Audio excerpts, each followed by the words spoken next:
Segunda carta a los Corintios, capítulo 3, el versículo 16 al 18, dice así la bendita palabra del Señor. Pero cuando se conviertan al Señor, el velo se quitará, porque el Señor es el Espíritu, y donde está el Espíritu del Señor, allí hay libertad. Por tanto, nosotros todos, mirando a cara descubierta, como en un espejo, la gloria del Señor, somos transformados de gloria en gloria en la misma imagen, como por el Espíritu del Señor. Querámoslo o no, de manera detenida o fugazmente, ya sea que apartemos un tiempo o brevemente ocupe nuestros pensamientos, todos nosotros en algún momento, finalizando este año, vamos a regresar nuestra mirada, vamos a considerar este año que termina y vamos a hacer un balance de lo vivido. ¿Qué tal fue este año? Muchos van a evaluarlo por la economía.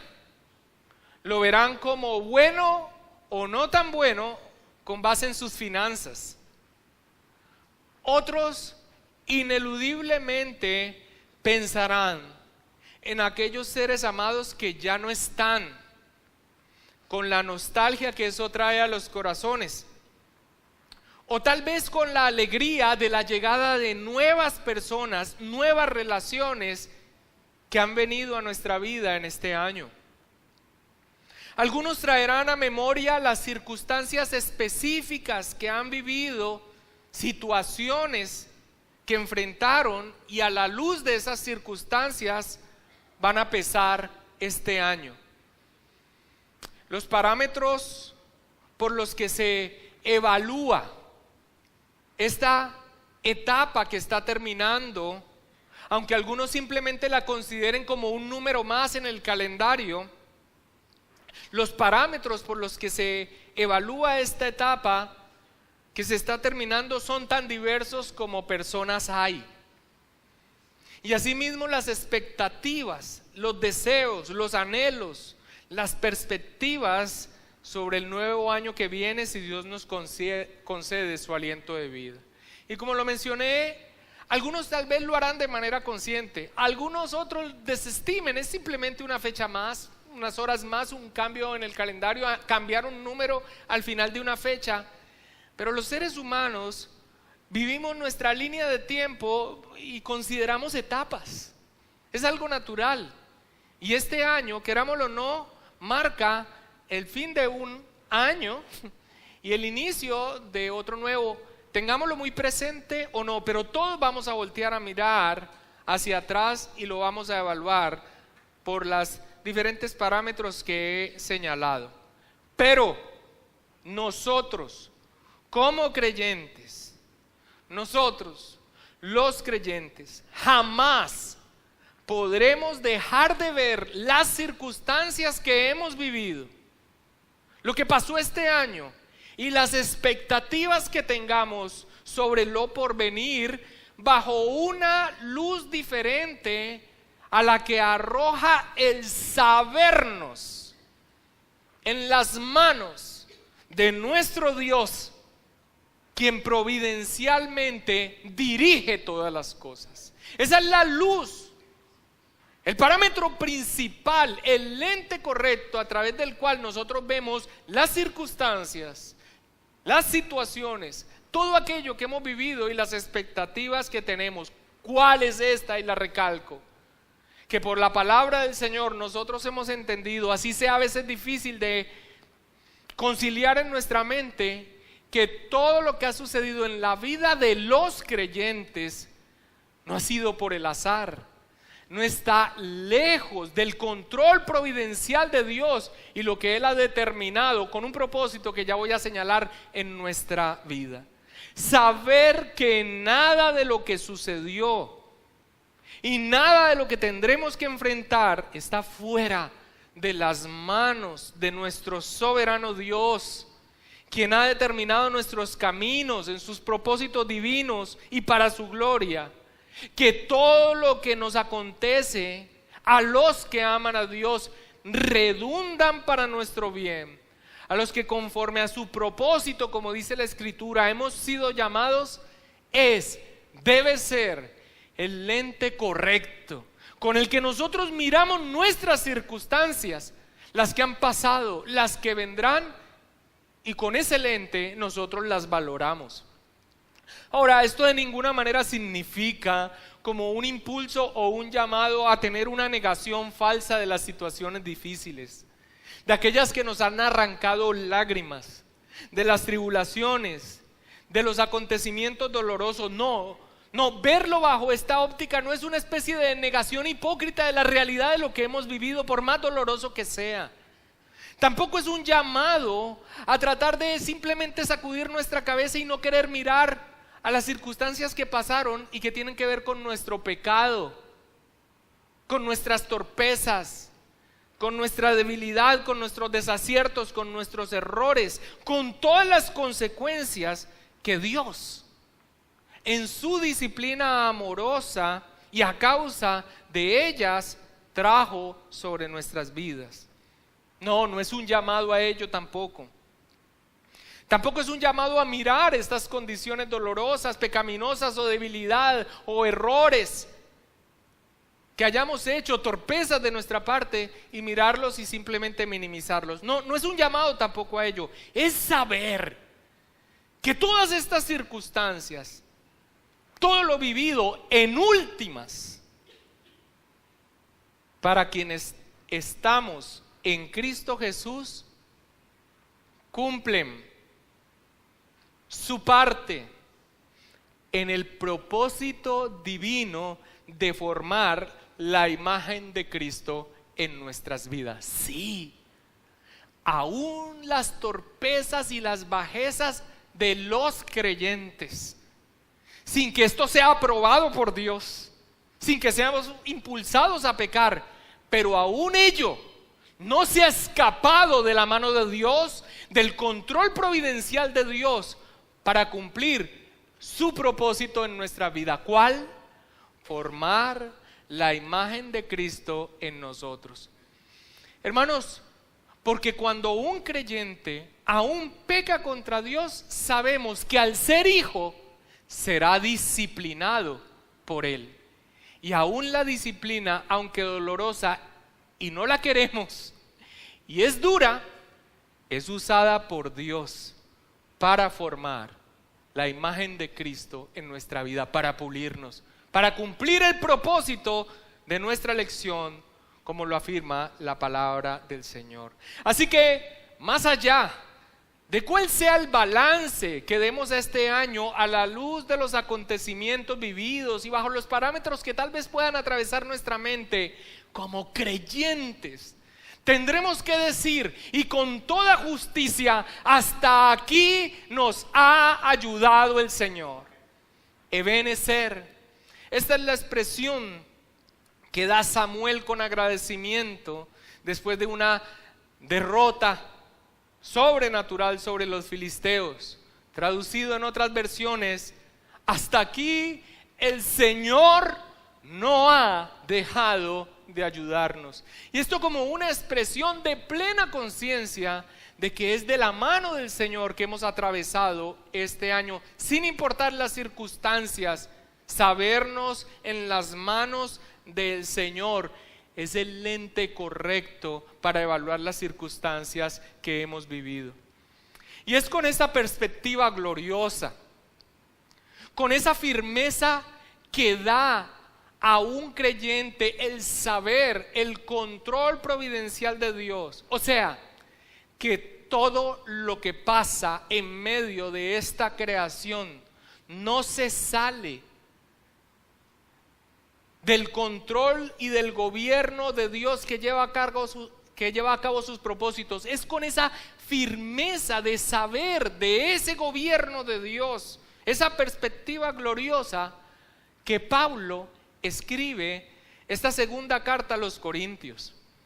Y es allí como nosotros podemos entender que a pesar de que, como lo dice un comentarista, de que Pablo está viviendo uno de los momentos más difíciles de su experiencia ministerial. No olvidemos, la iglesia de los Corintios ha estado a punto de desvincularse de la autoridad apostólica, de dar oídos, desligándose del evangelio a los falsos maestros. La iglesia de los Corintios ha vivido un conflicto tremendo y ha entrado en una disciplina. Pablo mismo ha experimentado en su propio ser todos los rigores, el pago de aquel que predica el evangelio, un mensaje que es contrario a este mundo, que este mundo repudia, la incapacidad del hombre de hacer algo por sí mismo en salvación y tener que fijarse en otro, en Cristo Jesús. Pablo mismo, viviendo las circunstancias más difíciles de su ministerio, puede escribir, puede expresarse con la seguridad que nosotros vemos que se expresa en esta segunda carta a los Corintios. Puede expresarse con la seguridad de la labor que le ha sido encomendada. A pesar de todos los detractores, a pesar de su espalda llagada por los varazos de sus opositores, de la difamación, cosa inherente al llamado al ministerio, puede expresarse con esta seguridad como un ministro del nuevo pacto e incluso estar seguro del resultado que se viene en la vida de aquellos que creen ante su anuncio: vida eterna, vivificación, justificación, perdón. Solamente podemos entender que esto lo puede hacer así, bajo esta perspectiva gloriosa, bajo este lente claro de saber que Dios está en control de todas las situaciones y de todo lo que vive el creyente. Y ahora, al final de este capítulo, específicamente va a hablar de otros beneficios más que viene precisamente por el cumplimiento de las promesas que Dios ha hecho en el evangelio en Cristo Jesús a todo aquel que cree. Y no importa las circunstancias que se presenten en el ministerio o las dificultades, Dios cumplirá este propósito. Y aquí anuncia dos aspectos que son maravillosos. A todo aquel que cree en el anuncio del evangelio le dará libertad. Y todo aquel que cree en el evangelio y que sea reconciliado con Dios en Cristo Jesús será transformado. Y todo aquello por la acción poderosa del Espíritu Santo de Dios. Vayamos a el texto entonces de exposición y veamos cómo Pablo entonces continúa presentando con esta firmeza, con esta perspectiva maravillosa, los resultados del nuevo pacto en Cristo Jesús en todo aquel que cree. Versículo 16. Pero cuando se conviertan al Señor, el velo se quitará. En la exposición de este capítulo, a lo largo ya de 6 sermones, hemos visto cómo Pablo ha hecho una defensa de su ministerio y del evangelio. Y lo ha hecho frente a los corintios, frente a la posible influencia que sobre algunos todavía pudiesen ejercer los falsos maestros, los judaizantes. Pablo entonces en esta sección de la carta ha dado una defensa de su ministerio como ministro del nuevo pacto frente a los judaizantes, falsos maestros que torcían el evangelio. Y en esta sección de su carta ha estado dando respuesta a la pregunta que se planteó allá atrás en el capítulo 2, el versículo 16. Y para estas cosas, ¿quién es suficiente? Así que ha estado dando una defensa de su ministerio, con esta perspectiva gloriosa de que Dios tiene el control de todas las cosas y que Él está cumpliendo una misión divina con un resultado que nadie podrá torcer. Y presenta esta pregunta: para estas cosas, ¿quién es suficiente? ¿Quiénes son aquellos que realmente están calificados para llevar a cabo esa labor de llevar un mensaje que significa vida eterna o condenación eterna? Porque eso es lo que está en juego en la predicación. ¿Quién es suficiente? ¿Quién está capacitado? ¿Quién está calificado para llevar un mensaje? Y el mensaje del Evangelio es este. El mensaje del Evangelio no es que tú seas mejor. No es que seas mejor empresario, mejor ciudadano, que en vez de botar el papelito lo guardes en el bolsillo. Esto lo puede hacer una persona que pasará la eternidad en el infierno. Este mensaje en el cual se genera la pregunta, ¿quién está calificado? ¿Quién verdaderamente es un mensaje que tiene un resultado? ¿Vida eterna o condenación eterna? ¿Quién está calificado? ¿Quién es suficiente? ¿Quién es competente? ¿Son ellos, el apóstol Pablo y sus compañeros de milicia, que predican este mensaje que no agrada al mundo? ¿Cuál? La humanidad entera está en una condición de pecado. Así se imaginen tener una relación con Dios, no la tienen. Porque Dios es santo, santo, santo, y el hombre es un pecador. Y así considere su pecado el más pequeño, es lo suficientemente grande ante la santidad de Dios que le aparta por la eternidad de Él. Y ante ese anuncio, la gente tapa sus oídos. ¿Y el anuncio cuál es? Tú no puedes hacer nada por ti. Es por eso que ante esta condición se anuncia a un Salvador, Cristo, Dios, hecho carne, viviendo la vida perfecta que tú no vives y muriendo en la cruz del Calvario, pagando los pecados que delante de Dios santo, santo, santo son enormes ante su santidad, y que confiando en Cristo, en su obra, en su persona, entonces reciba salvación. Es Pablo y sus ministros del Evangelio de la salvación por la sola gracia de Dios, sin que el hombre pueda hacer nada por sí mismo, mediante la fe. ¿O son los judaizantes que dicen, nosotros también predicamos el Evangelio, pero le falta algo? Le falta que tú guardes esto, que hagas ello, que hagas esto otro, que guardes las obras de la ley para ser verdaderamente salvo. ¿Quiénes son verdaderamente? ¿Quiénes son los calificados para dar un mensaje que termina entonces en salvación eterna o condenación eterna? Y así nos ha introducido entonces en su respuesta, en una enseñanza maravillosa del ministerio glorioso que cumplen aquellos que anuncian el Evangelio, los ministros del nuevo pacto, en contraste con aquellos falsos maestros que en su mal entendimiento del antiguo pacto, de lo que se encontraba en el antiguo pacto establecido por Dios, distorsionan su verdadero propósito en el plan de redención. Una persona cuando lee la ley de Dios, lo primero que viene a su mente es que esta ley de Dios que dice harás esto y no harás aquello, es el camino que tiene para entonces ser aprobado por Dios y que se abran las ventanas, las puertas de los cielos para tener salvación. Y resulta que el cumplimiento de la ley es perfecta, pero ninguno de nosotros, a causa de nuestra condición caída, puede.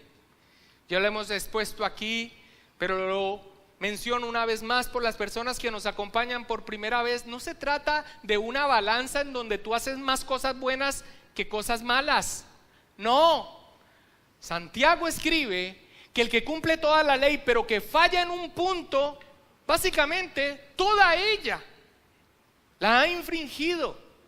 El hombre no es salvo cuando al ver la ley de Dios, los mandamientos de Dios y todo lo que ella deriva de instrucción de Dios, dice, lo voy a cumplir para ser salvo. Esto fue precisamente el mal entendimiento de aquellos que, viendo la exposición de la ley de Dios, no fueron sinceros consigo mismos, porque no era su condición, era de dureza de corazón. Pensaron que ese era el camino de salvación. Si tú estás hoy aquí presente y crees que tu ética, tu civismo y lo correcto que es hace que Dios te vea como aceptado y tendrás vida eterna, quiero decirte que tú no has entendido el Evangelio.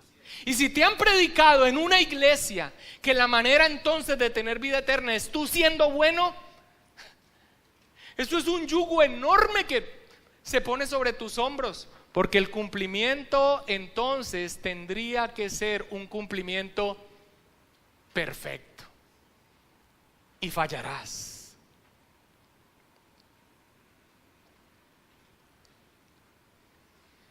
Y entonces están estos dos ministros, los ministros del nuevo pacto, Pablo, sus compañeros, el evangelio, o aquellos que malinterpretan el antiguo pacto. ¿Cuál era el propósito del antiguo pacto de la ley?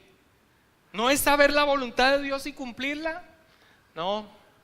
En el plan de redención, el pacto de la ley es para que tú entiendas que es imposible para ti alcanzar los estándares de un Dios santo.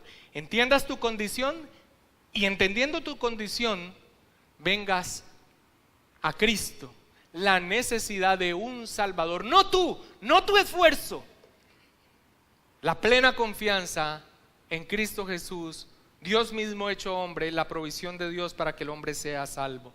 Ahora, los que malentienden el antiguo pacto son descritos por Pablo. La condición de ellos por su dureza de corazón, malentendiendo el propósito divino del antiguo pacto de la ley, son descritos por Pablo en los versículos 14 y 15 que están antes de nuestro texto de estudio.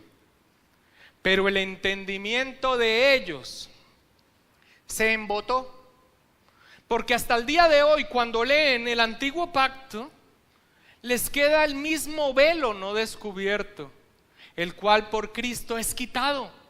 Y aún hasta el día de hoy, cuando se lee a Moisés, el velo está puesto sobre el corazón de ellos.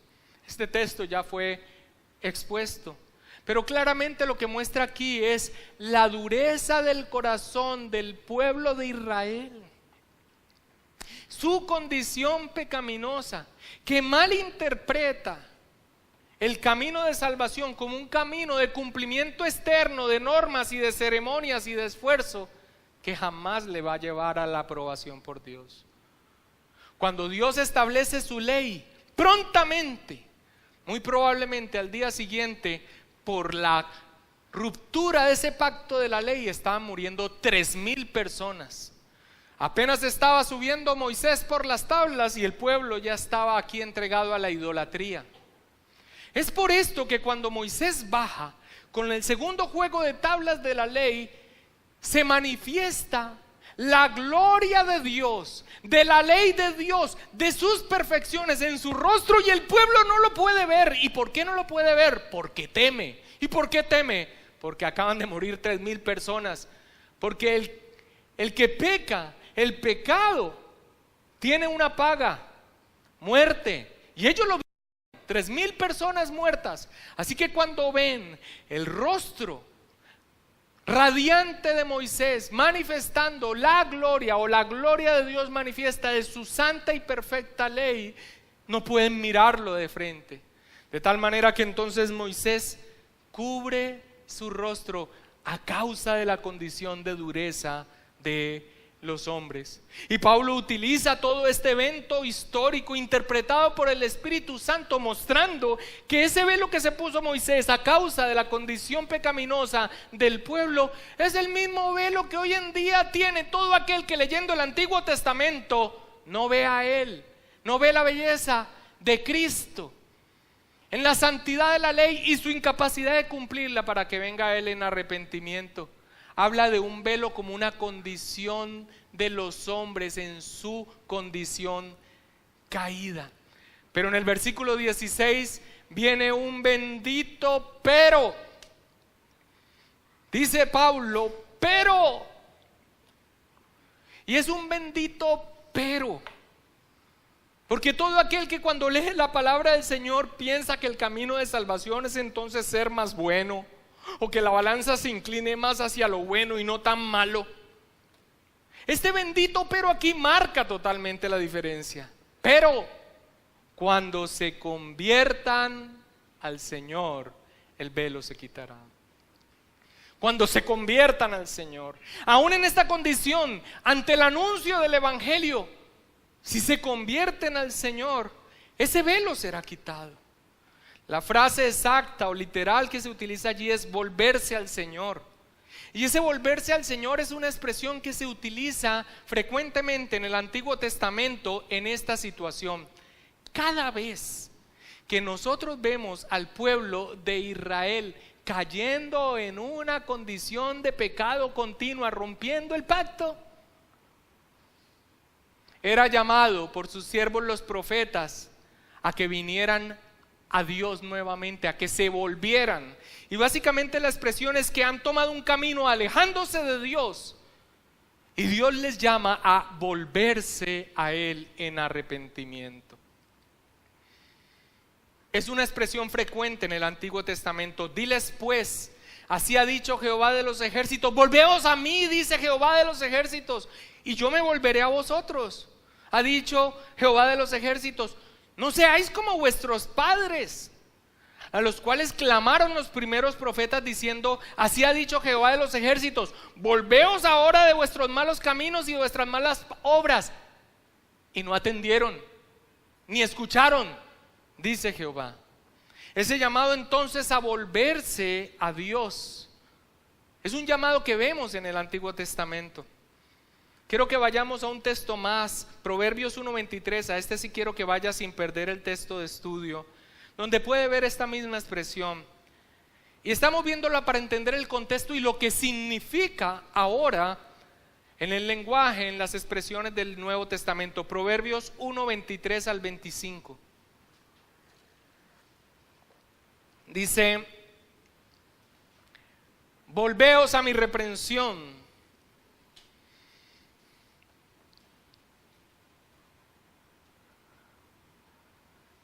Pero mire la promesa que ya se empieza a advertir en la Escritura de algo que hará el Señor con ese pueblo duro de cerviz. He aquí yo derramaré mi espíritu sobre vosotros y os haré saber mis palabras. Una intervención de Dios. Es necesario una intervención de Dios para que el pueblo pecador se vuelva a Él. ¿Por qué? El 24 nos dice, y esto es continuo a lo largo de todo el Antiguo Testamento, por cuanto llamé y no quisiste oír, extendí mi mano y no hubo quien atendiese, sino que desechasteis todo consejo mío y mi reprensión no quisiste. Este es entonces el contexto en el que siempre encontramos la expresión volverse al Señor. Volver al Señor. Pero en el Nuevo Testamento, volverse al Señor, o como aquí lo encontramos traducido en Reina Valera, convertirse al Señor, denota lo que significa la conversión cristiana.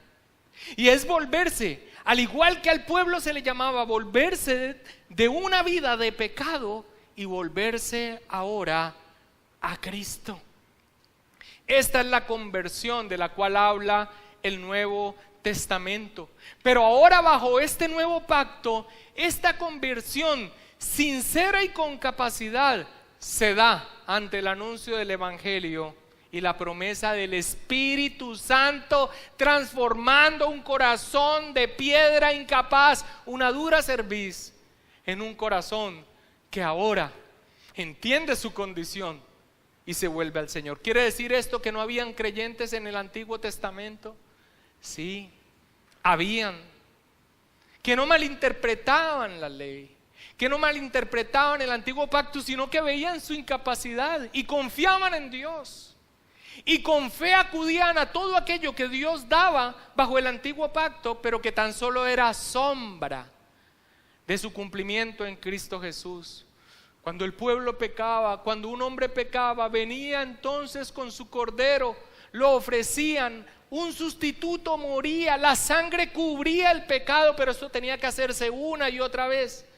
El escritor de Hebreos dice que la sangre de esos machos cabríos y ovejas no quitaba el pecado. Entonces, ¿cómo fueron perdonados? Entonces, ¿cómo fueron salvos? Confiando en una promesa por cumplirse en Cristo Jesús. Pero nosotros, ahora, con una obra ya consumada en Cristo Jesús, tenemos un beneficio maravilloso, y es un obrar más poderoso del Espíritu Santo ahora con una obra consumada, ya no por promesa, no mirando hacia futuro, sino como una obra ya realizada. El Espíritu Santo de Dios siempre ha obrado en los creyentes de todos los tiempos y siempre ha estado con ellos. Pero todos aquellos que vivimos en estos tiempos maravillosos, que son llamados desde la venida de Cristo a su segunda venida, al final de los tiempos, tenemos el beneficio de una obra ya realizada en Cristo y del obrar poderoso del Espíritu Santo de Dios, y no ser ese pueblo que una y otra vez fracasaba, sino ahora sabernos justificados y, como lo vamos a ver, capacitados para agradar al Señor con el anhelo de cumplir su bendita ley. En el Nuevo Testamento, entonces, volverse al Señor, convertirse al Señor, es lo que conocemos como conversión. La conversión es nuestra respuesta voluntaria ante el anuncio del Evangelio, mediante la cual nosotros nos arrepentimos sinceramente de nuestros pecados y depositamos nuestra confianza en Cristo Jesús para salvación. Esa es la conversión, y ese es uno de los propósitos de la predicación evangélica como la que se está haciendo en esta mañana. Si tú te ves y dices: yo no soy tan malo, yo no creo merecer realmente el castigo de Dios, el velo está sobre ti. Confías en tus propias justicias. Y la Escritura habla de qué es lo que pasa con todo aquel que confía en bondad inherente para ser aceptado en Dios. Conversión es el llamado que estamos haciendo en esta mañana a todos aquellos que nos acompañan por primera vez.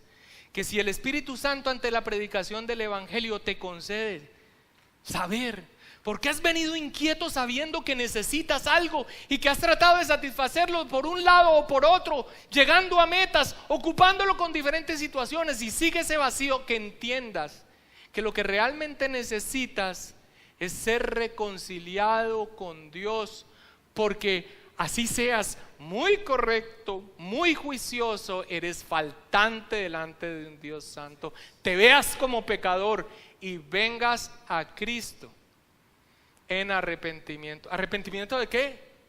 ¿De qué me voy a salvar? Yo no mato, yo no peco, yo no adultero. La voz del Señor Jesucristo dice: oíste que fue dicho, no adulterarás. Pero todo aquel que ve la mujer del prójimo y la desea, ya adulterado con ella. ¿No matarás? Todo aquel que le dice fatuo, tonto a su hermano, ya es merecedor del fuego del infierno. Somos faltantes ante las exigencias de un Dios santo. Y si tú hoy lo comprendes y crees en la promesa de perdón y salvación para ti, porque confías en otro y no en ti, hoy es el día de tu salvación. Hoy ha sucedido conversión, y a esto es lo que está diciendo el maravilloso pero que da aquí Pablo: pero cuando se conviertan al Señor. Y ese es el llamado que nosotros tenemos que hacer cuando predicamos el Evangelio. El teólogo J.I. Packer, en su libro Evangelismo y Soberanía de Dios, cita a un teólogo reformado, John Owen, del siglo XVII, sobre el llamado en el que la predicación del Evangelio debe insistir: volverse a Cristo, arrepentimiento. John Owen decía así, personificando casi que el anuncio del Evangelio por la voz de Cristo: ¿por qué morir? ¿Por qué perecer? ¿Por qué no tienes compasión de tu propia alma? ¿Podrá tu corazón aguantar? ¿O podrán tus manos ser fuertes en el día de la ira que se acerca, el justo juicio de Dios? Ven a mí y sé salvo, dice el Señor. Ven a mí y perdonaré tus pecados, aliviaré tus tristezas, temores, cargas, y daré descanso a tu alma. Ese es el anuncio a volverse al Señor, convertirse al Señor.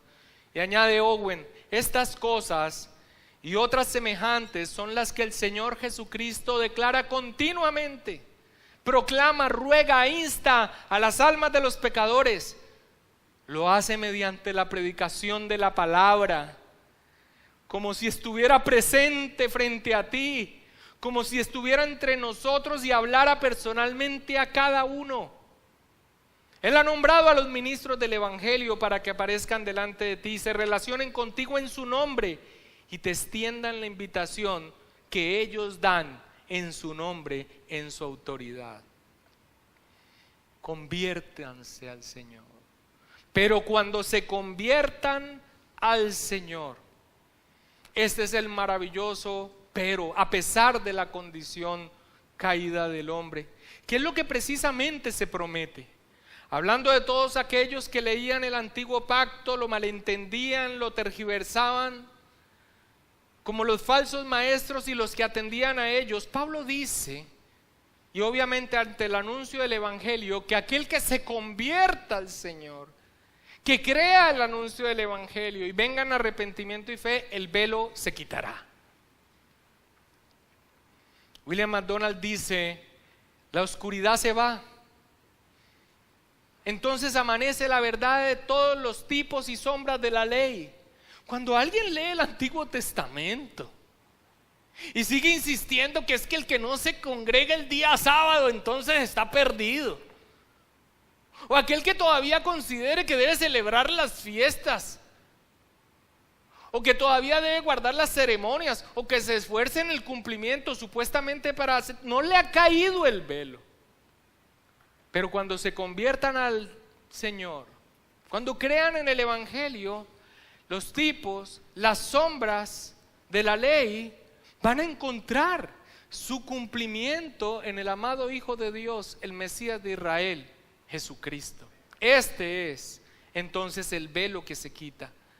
Dentro de ese contexto de los judíos que malentendían el antiguo pacto, pero no solamente se refiere al judío, sino a todo hombre que se convierta al Señor.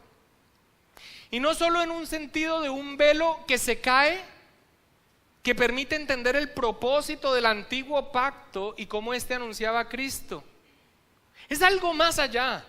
No es solamente que se quite un velo para poder ver a Cristo en el Antiguo Testamento. Es un velo que se cae en el sentido de una transformación, de una condición que todo hombre tiene. Al final del versículo 15, Pablo se ha referido a un velo puesto en el corazón. Esta es una condición espiritual inherente a todo ser humano que nace en una condición que la Biblia señala como una condición de pecado caída, sí. Hasta nuestros bebés. Algunos han creído lo que alguien dijo por allí en su sabiduría humana: el hombre nace bueno y la sociedad lo corrompe. No. La Biblia habla de la condición de la raza humana caída. Y el velo puesto en el corazón de todo hombre es una condición espiritual, moral, una incapacidad para ver la gloria de Dios en Cristo. No lo ven, no ven salvación, le menosprecian. Y esto a causa del pecado, la ceguera, el corazón endurecido. Es el obrar sobrenatural del Espíritu Santo ante el anuncio del Evangelio que ese velo se quita. No se trata de persuasión intelectual, aunque el Evangelio debe ser presentado correctamente. Es una obra sobrenatural. Si alguien confía en Cristo Jesús para salvación, creyendo la condición en la que está, esto no es porque sea muy pilo. Esto lo rechaza al hombre, lo repudia al hombre. Y tal vez tú estás aquí diciendo: ¿a qué horas terminará este barbudo de hablar? Pero para mí, tiempo atrás, como para la mayoría de los que están aquí, la promesa de un perdón, la promesa de vida eterna y reconciliación, En un momento en que brilló el Espíritu Santo, entendimos que no podíamos y vimos a Cristo en toda su gloria y vinimos a Él. Eso es sobrenatural. Locura para el mundo, torpeza y tontería para el hombre natural, pero para nosotros fue el poder de Dios para salvación. Es el obrar sobrenatural del Espíritu Santo. Es el obrar sobrenatural del Espíritu Santo siempre en presencia del anuncio del Evangelio. No se trata de un toque. Se trata de abrir la boca y anunciar el Evangelio y esperar ese obrar sobrenatural de Dios, si así lo decide, que transforma las vidas. Eso quita el velo. Eso da vista al ciego. Eso da vida al muerto. Eso libera al esclavo. Es el Espíritu Santo anunciado, prometido en el nuevo pacto por los profetas del antiguo pacto. El Espíritu Santo es quien aplica esa redención ganada por Cristo Jesús en el hombre que está perdido. La gloria de la salvación, toda ella es de Dios. El Evangelio debe ser anunciado y tu responsabilidad es creerlo, pero si finalmente lo crees, es porque te convertiste al Señor, el velo ha caído y esto no ha sido por ti. Ha sido el obrar del Espíritu Santo de Dios. Y es lo que afirma el versículo 17 de nuestro texto de estudio: porque el Señor es el Espíritu, y donde está el Espíritu del Señor, allí hay libertad. Algunos, cuando leen porque el Señor es el Espíritu, malinterpretan pensando que Pablo está borrando las distinciones entre las personas de la Trinidad. Nosotros creemos en el dogma de la Trinidad, en la doctrina bíblica de la Trinidad. Dios ha existido eternamente en tres personas. Cada persona es plenamente Dios y hay un solo Dios. No lo podemos dividir. Pero no se puede confundir. El Padre no es el Hijo no es el Padre, el Hijo no es el Espíritu Santo. Pero hay un solo Dios. Es un misterio, pero así podemos definir lo que la Biblia dice. Pablo no está borrando las distinciones entre las personas de la Trinidad cuando dice porque el Señor es el Espíritu. Siguiendo el contexto, con lo que él viene hablando, ha dicho que cuando se conviertan al Señor, el velo será quitado. Y la razón de que ese velo se caiga, de que esa condición del hombre cambie, es por la acción del Espíritu Santo. Es por la obra consumada de Cristo que la promesa del Espíritu Santo derramado en los corazones, transformándolos de un corazón de piedra a un corazón sensible a la voz de Dios, es dada bajo ese nuevo pacto. Así que cuando Pablo dice que el Señor es el Espíritu, es porque finalmente todo aquel que venga a Cristo recibirá, se vuelva a Cristo y el velo se ha quitado, recibirá la promesa gloriosa de la presencia del Espíritu Santo en su vida. Porque el Señor, Cristo, el Evangelio es el Espíritu.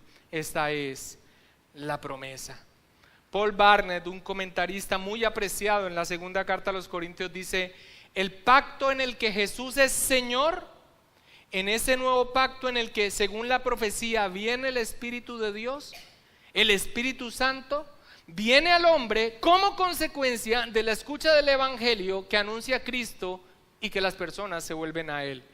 El Espíritu es el Señor es el Espíritu en el sentido de que aquel que se vuelva a Cristo entonces recibirá la promesa. Y Paul Barnett mismo afirma que cuando se dice el Señor es el Espíritu, es ya afirmar la venida del Espíritu Santo como cumplimiento a las promesas que se hicieron por los profetas en el antiguo pacto. Dice que es una afirmación escatológica de que la era del Espíritu Santo ha llegado. ¿Y cuál es la evidencia? Los mismos corintios. Imagínate, Corintios, en una ciudad que era sinónimo de impureza sexual, paganos, impíos, ni siquiera conocían la ley de Dios. y ante el anuncio de un hombre creen y son transformados. Algo sobrenatural. La evidencia son los corazones cambiados y las vidas convertidas de los mismos corintios. Y es allí, en todo corazón de aquellos que se han convertido al Señor, que han vuelto al Señor, en que está el Espíritu Santo. Ese es el cumplimiento de la promesa. Por eso el versículo 17 termina diciendo: y donde está el Espíritu del Señor, allí hay libertad. Y esta mañana nos reíamos un poco, pero de esa sonrisa que trae algo de tristeza, porque ¿saben cómo nos explicaron este versículo tiempo atrás en la iglesia contemporánea, evangélica, apartada de la exposición tristemente de las Escrituras? Nos lo explicaron así: donde está el Espíritu del Señor, allí hay libertad. Si en una reunión está el Espíritu del Señor, entonces tenemos libertad, y básicamente eso significa guachafita. Donde está el Espíritu del Señor, allí hay libertad. O sea, el desorden. No, hermanos, ¿dónde está el Espíritu del Señor? El Espíritu del Señor viene como promesa. Esa es parte de la promesa del nuevo pacto establecido en Cristo. El Espíritu del Señor está en todo aquel que se vuelva a Dios. ¿Dónde está el Espíritu del Señor? En los creyentes. Y allí, en ese que ha creído, hay libertad. ¿Y qué es esta libertad? ¿A qué se refiere con que en el creyente en el cual habita el Espíritu Santo de Dios hay libertad? La libertad que viene como beneficio del nuevo pacto en Cristo Jesús es amplia, pero por el contexto, siguiendo la línea de argumentación de Pablo, el contraste de su labor como ministro del nuevo pacto que vivifica, justifica frente a los judaizantes, ministros de la letra, pacto de condenación, del ministerio de muerte, entendemos libertad como ser libres de intentar infructuosamente ser aprobados por Dios para salvación por justicias propias, tratando de cumplir las demandas de la ley para salvación. ¿En serio, pastor? Yo pensé que ese era el camino para ser salvo. No, ese es el resultado de ser salvo. Querer hacer la voluntad de Dios, sujetarse a su voluntad y a su santa ley, es el parámetro de vida que ahora vivimos, capacitados por el Espíritu Santo. Pero donde está el Espíritu de Dios, en el creyente hay libertad en este sentido. Un esfuerzo infructuoso continuamente de tratar de llenar los estándares de Dios y no poder hacerlo, y ante el cual tienes unos caminos que ya hemos señalado muchas veces aquí. Uno, ponerte la máscara de hipocresía de santidad. Ni me toques porque estoy volando. Mentiras. Mentiroso. El que dice que no peca es mentiroso y hace mentiroso a Dios. Eso dice la palabra de Dios. Y el otro camino que queda entonces es esforzarte y esforzarte y esforzarte, como quien está llenando unas cláusulas que debe cumplir, y saberte faltante y desesperarte y desistir. Esa no es la libertad que tenemos. La libertad que tenemos ahora es que hemos sido aprobados mediante la fe en Cristo Jesús, y ahora capacitados por el Espíritu Santo para vivir una vida que glorifique al Señor. Ni pienses que el evangelio de la gracia del Señor entonces es vivir una vida en libertinaje. La ley de Dios es el parámetro de vida para el creyente, pero no es el camino de salvación. Estábamos imposibilitados a causa de nuestra condición caída. Acompáñame a Gálatas 5, 1 al 4, sin perder el texto de estudio.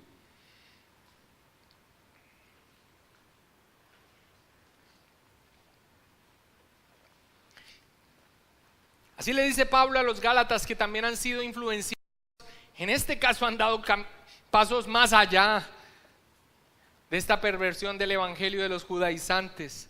les dice: estad pues firmes en la libertad con que Cristo nos hizo libres, y no estéis otra vez sujetos al yugo de esclavitud. ¿A qué te refieres, Pablo?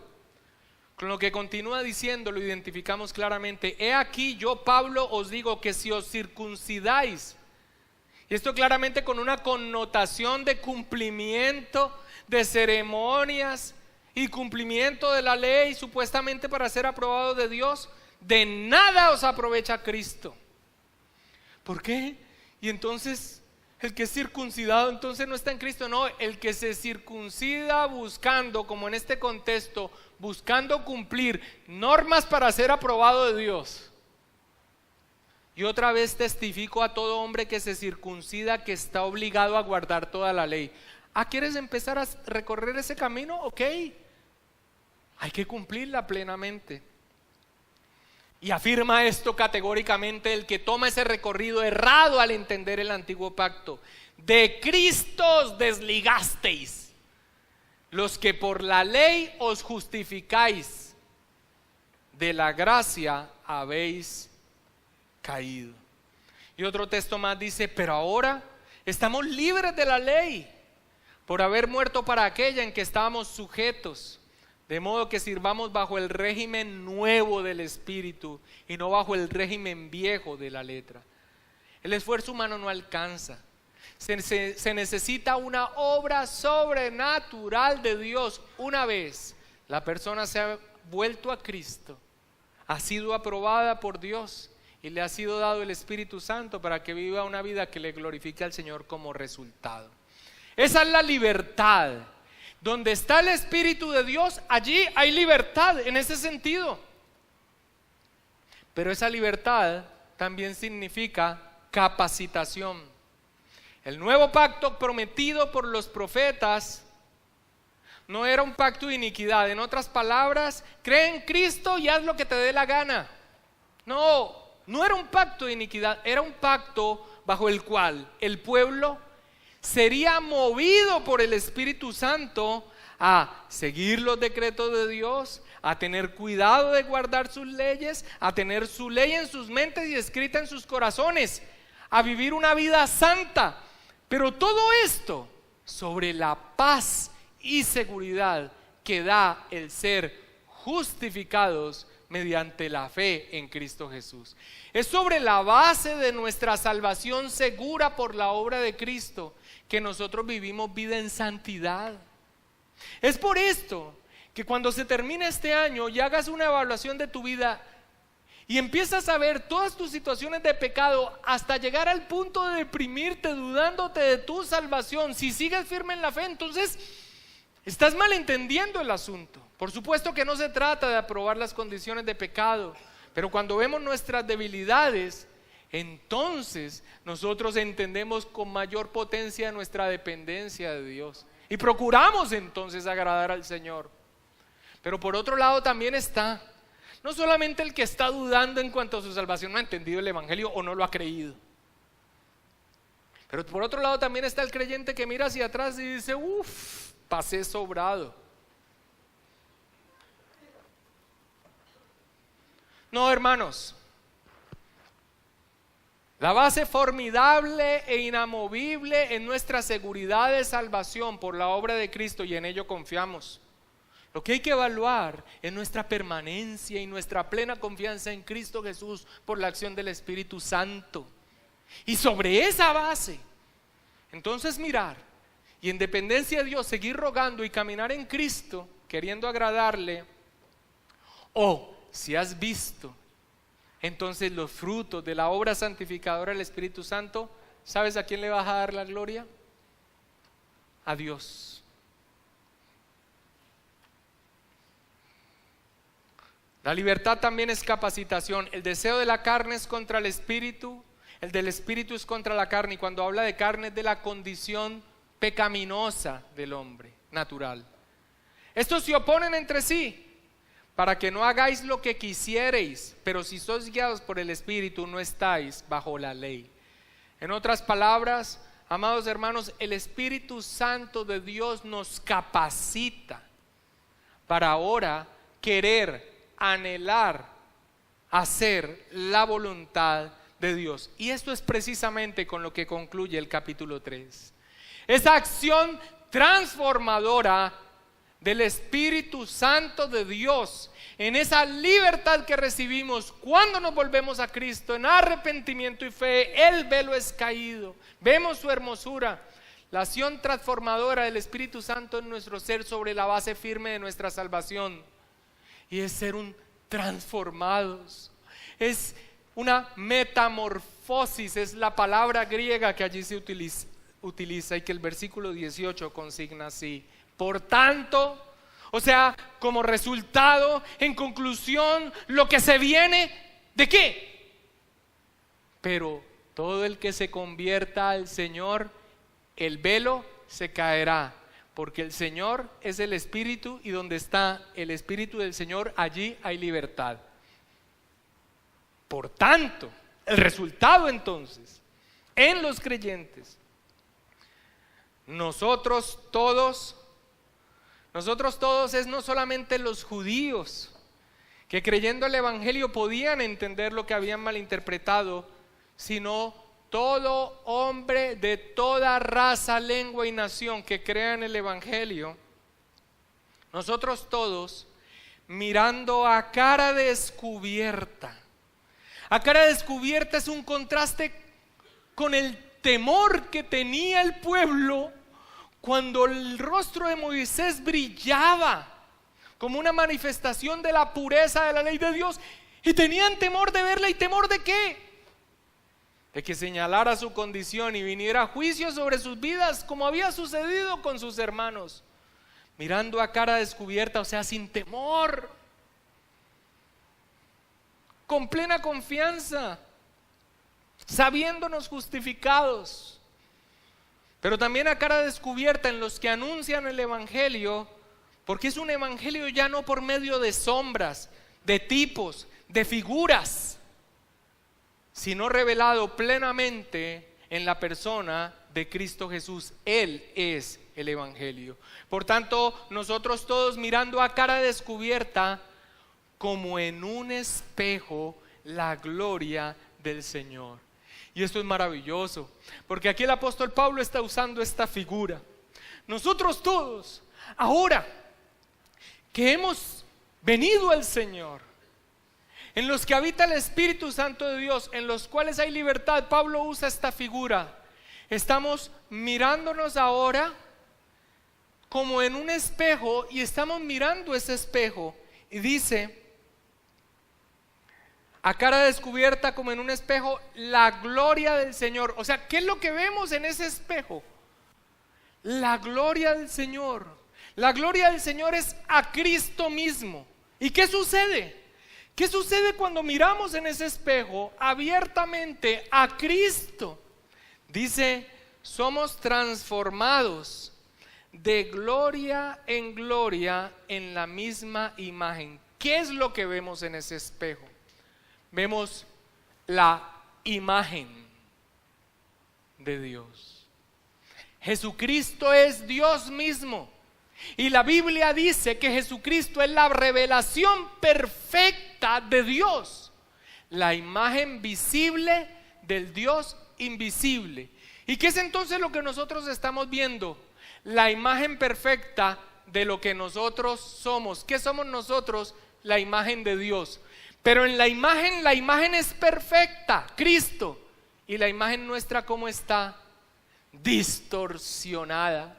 Pero lo maravilloso que dice es que todo aquel que se ha convertido a Cristo, que ha recibido el Espíritu Santo con la libertad que tiene, cuando contempla a Cristo, como resultado de considerar a Cristo en su palabra, en fe, continuamente mirándolo a Él, puestos los ojos en Jesús, el autor y consumador de la fe, dice que viene un resultado en nuestra vida, una transformación.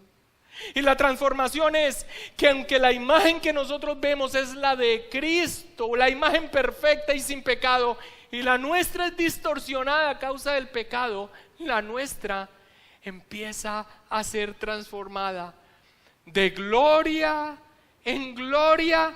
en la misma imagen como por el Espíritu del Señor. Sí, por eso Pablo puede predicar con tal pasión, con tal denuedo, porque está sobre la base segura del control providencial de Dios, y dentro de ello su plan de redención y el obrar del Espíritu Santo de Dios en todo aquel que cree en aquel que es la salvación, que no solamente es salvo, sino que es transformado en santidad.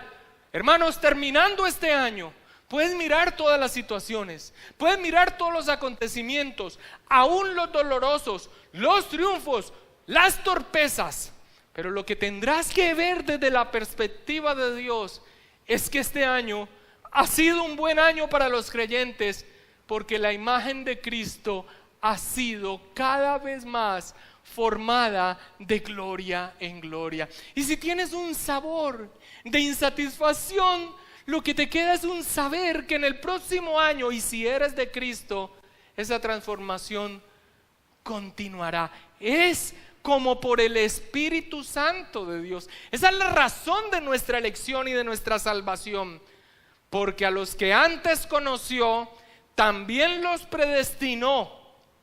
¿Para qué? ¿Para qué nos eligió para vida eterna? Para que fuesen hechos conforme a la imagen de su Hijo, para que Él sea el primogénito entre muchos hermanos.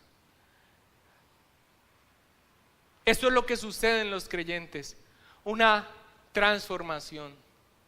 Y es probable que veas este año como un tropiezo en esa transformación, pero si eres un hijo de Dios, que te has convertido al Señor, en el cual habita el Espíritu Santo,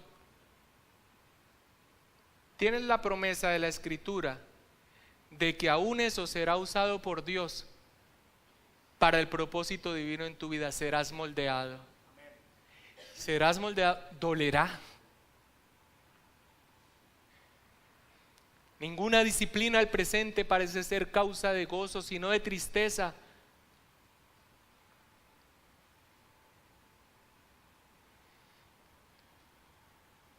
Pero produce un gozo en todos aquellos que son ejercitados en ella.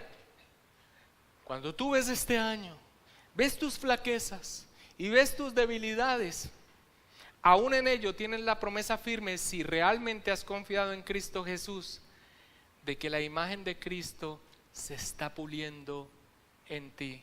Este es el lente con el que debemos ver las circunstancias de nuestra vida, que así como hemos traído la imagen del terrenal, hablando de Adán, hecho a imagen de Dios, pero distorsionada a causa del pecado, traeremos también la imagen del celestial, hablando de nuestro Señor Jesucristo. En esta vida no lo completaremos, pero será un crecimiento continuo de santidad, y se completará plenamente cuando el Señor venga, cuando vayamos a su presencia espiritualmente, o cuando el Señor venga y seamos transformados plenamente. A través del Evangelio, aquel a quien vemos como en un espejo es el hombre que es también Dios, el hombre glorificado, el Señor Jesucristo, la imagen glorificada, el reflejo perfecto de Dios, de quien fuimos hechos a imagen y semejanza. Cuando lo contemplamos como en un espejo, nuestra fe puesta en Él, sin quitar nuestra vista de Él, de su obra, en confianza, es lo que quiere decir, somos transformados día a día en la misma imagen. Esa es la meta divina que Dios tiene para los que se vuelven al Señor, y Él llevará a cabo sus propósitos.